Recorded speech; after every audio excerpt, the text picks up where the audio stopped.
యామిని గారు ఏ తప్పు చేయలేదని మీరు నమ్ముతున్నారా అని అనేసరికి నమ్ముతున్నాను అని రాజు అంటూ ఉంటాడు. ఇక యామిని అయితే షాక్ అవుతూ ఉంటుంది. అక్కడే ఉన్న అపర్ణ వీళ్ళందరూ అయితే అలా చూస్తూ ఉండిపోతూ ఉంటారు రాజుని. యామిని గారు ఏ తప్పు చేయలేదని మీరు ఏ తప్పు చేయలేదని రామ్ నమ్ముతున్నారు కాబట్టి ఖచ్చితంగా మీ పెళ్లి జరుగుతుంది, మీరేం భయపడకండి అని చెప్పేసి కావ్య అయితే యామినితో అంటూ ఉంటుంది. అలా కావ్య యామినితో అనేసరికి యామిని అయితే అలా ఊకొడుతూ ఉంటుంది.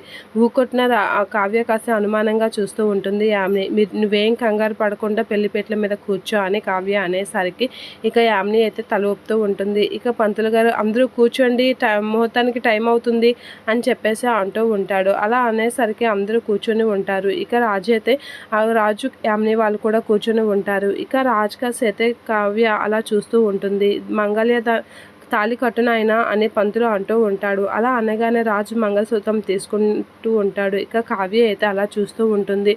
దేవుడా జరగకూడదు అని అపర్ణ వాళ్ళైతే మొక్కుకుంటూ అలా చూస్తూ ఉంటారు. ఇక రాజు అయితే తాళి తీసుకొని కట్టడానికి రెడీ అవుతూ ఉంటాడు. అలా కట్టడానికి రెడీ అవుతూ ఉండగా యామిని అయితే కావ్య కసి అలా చూస్తూ ఉంటుంది. ఇక కావ్య కూడా అలా వాళ్ళిద్దరు కసి అలా చూస్తూ ఉంటుంది.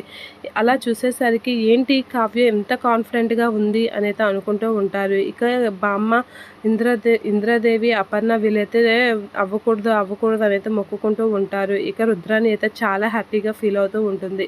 ఇక రాజు అయితే యామిని మెడలో తాళి కట్టబోతూ ఉంటాడు.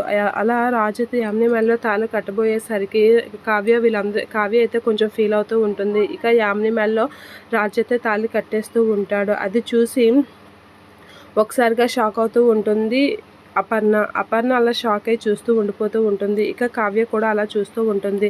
ఇంద్రాదేవి వీళ్ళందరూ అయితే చాలా టెన్షన్ పడుతూ ఉంటారు. తాళి కట్టేసరికి చాలా బాధపడుతూ ఉంటారు.